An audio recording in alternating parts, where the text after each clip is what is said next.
Okay, you guys, I got here the Daisy 35, and I really like this air rifle because it kind of reminds me of a carbine of the Daisy 880. The only difference between these two rifles is the barrel length and some other things, but mainly this is a smooth bore, whereas the Daisy 880 is a rifled barrel. The rifling in the Daisy 880 is shallow lands and grooves, whereas this is just a smooth bore. So typically a smooth bore air rifle, something like this, isn't going to group as good as the Daisy 880, but it'll still group okay depending on the pellet and the speed you give it. I would say that for every 10 yards, if you do 1 inch of accuracy for every 10 yards, that's pretty good for a smooth bore. One of the best pellets I've shot on this rifle, for 25 yards, that was giving me, I suppose around 2 to 2.5 inch groups with 10 shots, was the 11.5 beeman arrow, or another name for it is silver arrow by H&N. Pretty much the same looking type of pellet, but just different packages. But what I wanted to show you guys today is what you could do at 5 yards when you're adjusting the sights on this thing. Because if you adjust the sights, especially the windage, at 5 yards or close, then when you push it out further, at least you got most of the windage taken care of, so all you have to do is focus on the elevation. So I'm going to read off what's going on here. There's this sight in here was pretty much just getting it familiar with the Daisy 7.7 wad cutter right here. Because it's such a cheap pellet and it's popular, you can do a lot of shooting with this pellet, so I decided to adjust the windage and then also adjust the elevation for this particular pellet out to, say, like 25 yards, and I did that. So the first sheet of paper here, we'll look at this. I'm going to read what I wrote down here so I don't forget anything. It's a Daisy 35. We're using a 7.7 grain wad cutter. 3 pumps, notch number 10. If you count the notches up the ladder here, it's number 10 right there. That's the top one. And then also you can see I drifted the windage right here. I drifted the windage. Okay, so back to the sheet of paper here. We're on notch 10. This is 5 yards, 5 shots, velocity 377. Ballistic coefficient about 0.010, and all these sheets of paper are going to be 15 yards and 5 shots, by the way, so that way I don't have to repeat the rest of this stuff. But anyway, you can see as we started off here at 5 yards, my aim point is where the X is. That means that I was putting the front post right under the dot, and then as you can see, the impacts were perfectly center, perfectly aligned.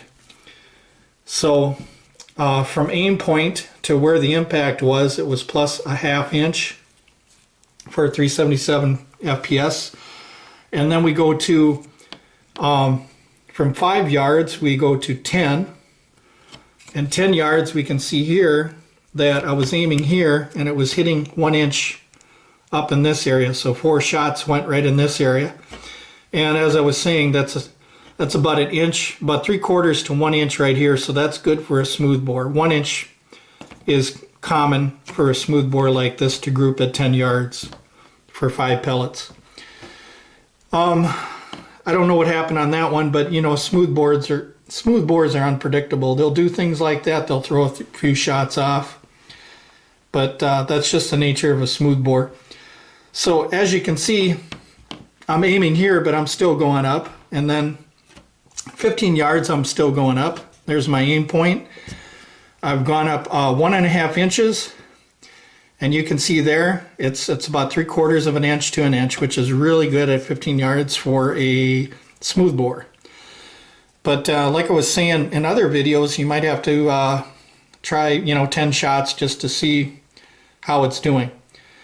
Now, what's going to happen with this is because I'm 1.5 inches high, giving it another 10 yards is 25 yards. What'll happen is this group here is going to come down here, and I'll be smack on at 25 yards or 20 yards, somewhere around there. So notch number 10 with 3 pumps will get you 25 yards with this particular beeman wad cutter here. 7.7 grain. There's a picture of the can. What's good about these is they're a penny, so if you order, say, like a whole bunch of them, the more you order, the cheaper they get, so because you'll get an extra tin. So something like this might end up costing you a half a cent per shot by the time you order your big bulk pellet order or whatever. And then I'll show you a close-up of these. So beeman pellets are a budget-friendly pellet. These China-made ones are for a budget, but actually they perform very, very well, being very low cost, which is really nice because it makes it so that you can do a lot of shooting on a limited budget. If you don't have a lot of money for pellets, no worries, you can shoot a lot. So, but anyway, Daisy 35. One of the best things about this little rifle is it's just so light and just so carbine style. It's just so fun to shoot. When you're standing up shooting this rifle, it's like a feather. You can barely feel any, you know, you won't get tired or anything like that. This is something you can pump out 3 or 4 times and just walk out in the woods and just shoot everything and, you know, just have fun with and stuff and plink. So that's one of the things why it's a favorite to a lot of people. And the other thing too is I know it's plastic and stuff, but it's put together pretty good. Daisy actually had some good reinforcement right here. If you look at all the screws, they've got several places where the screws are and they got it just in the right spots. And it does pretty good. You know, you can scope this too, but I kind of like it just with the factory sights for now. So I'm not too fussy about putting a scope on it or anything, but like I was telling some of you guys, you can get a whole bunch of these Daisy 35s. Since they're low cost, you can buy 3 or 4 of them for a family package. And then all the people in your family, get them some pellets and you can go out and challenge each other. And one of the things that you can do for field target now, for the Daisy 35, is you can set up targets and stuff for field target. Now, field target is associated with really accurate PCP rifles usually, and very, very high-end club with people that have some very expensive air rifles. But that doesn't mean that you can't do it. If you have limited accuracy on an air rifle, it doesn't matter, you can still do field target. I'll show you a sample here of what I'm talking about. I'll get some targets here and show you some targets I made. These were cut from stovepipe that I stamped out on the ground on a cement floor. And I had a sheet metal shears that I cut these up with, and then I painted them. So if you take this one here, this target here is 1.5 inches, this first one. So what you do is, this is 1.5, this requires 1.5 inch accuracy. And if you look here at our piece of paper, if you put this over here at 15 yards, you can tell that that's a suitable target for 15 yards. Now if we take 1 inch, let's say we take 1.5 inches or something like that, and we double it, then at 25 yards, 1.5, about 2.5 to 3 inches, so we'll take, at 25 yards, we'll take something like this. Okay, get my drift, it's a little bit bigger.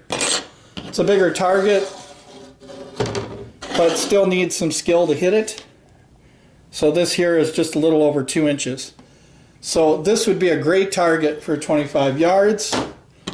And then once you get out to 30 yards, maybe a 3-inch target. And then, like I was saying, that this smooth bore here is about 1 inch for every 10 yards. So by the time you get out to 40 yards, a 10-shot group at 40, we'll do 4-inch groups or maybe smaller. I'm thinking it'll probably do smaller groups depending on what pellets you get. So I'm just giving you guys an example. So here's your 40-yard target. So you set these up in the yard. So here's 40 yards. And then here's a very long-range target here. So you got 40 yards. And then this one can be used, 5-inch target. This could be used for like 50 yards or more.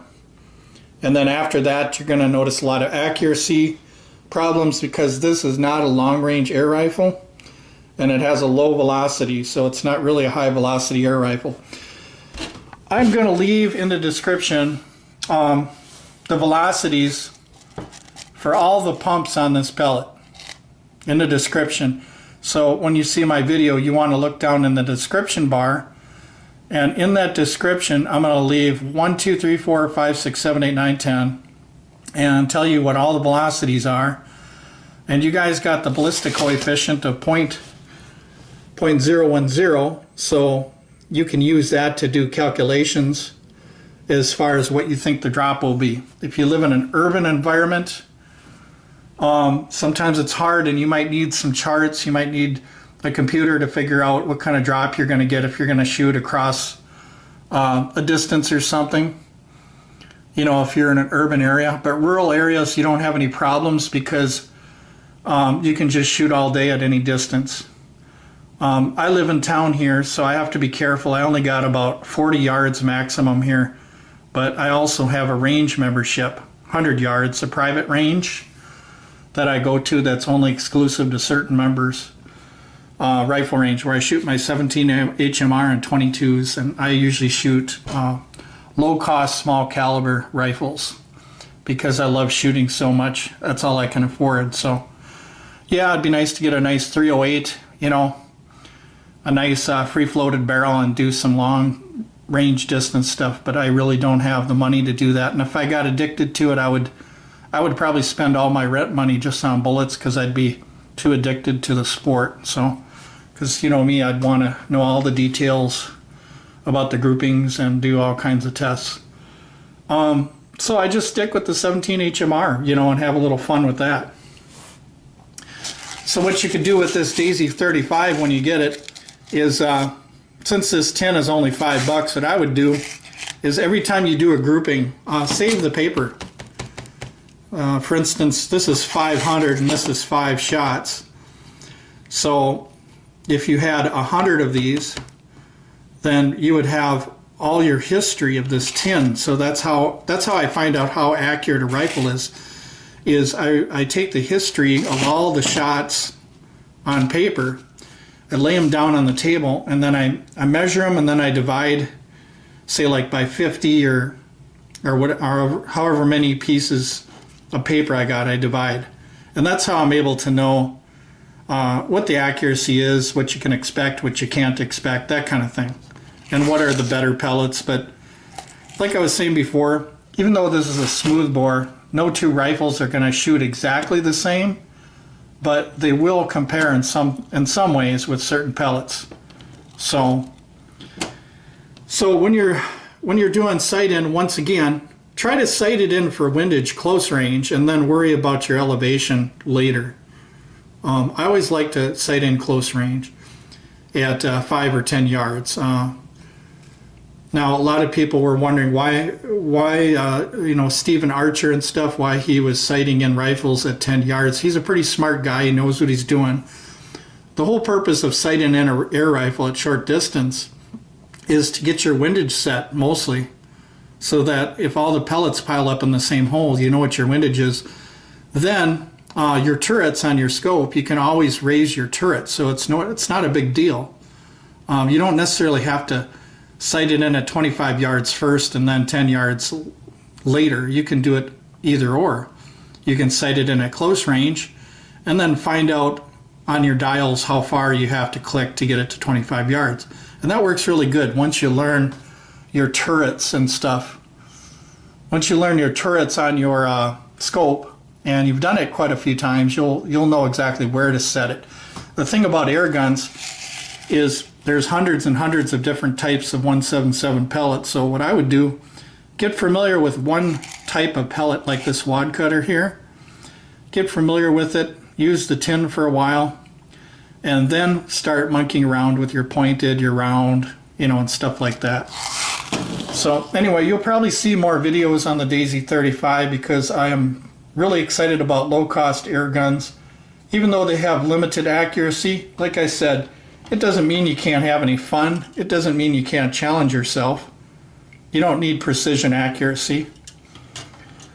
So, just like a watch you have on your hand, you don't necessarily need a precision Rolex, do you? I mean, you can still tell the time with a cheaper watch. Granted that the Rolex is a lot better. Well, same thing with air guns. You can still do things with air guns. You don't necessarily need perfect accuracy. So, and another thing too is you can always move up. If you're hunting, just move up. It's simple. Why move back when you can get close? If you can get close and get a shot, that's not cheating. That's skill. Because the animal doesn't sense you. You have stealth and you're moving up really close for the kill. So, but that's just my thoughts on the DZ35. Very fun rifle. I can't put it down. I always play around with it. I know it's a smooth bore, but I have a lot of fun with it and I keep shooting it. So, but anyway, thanks a lot guys for watching the video. Appreciate your time.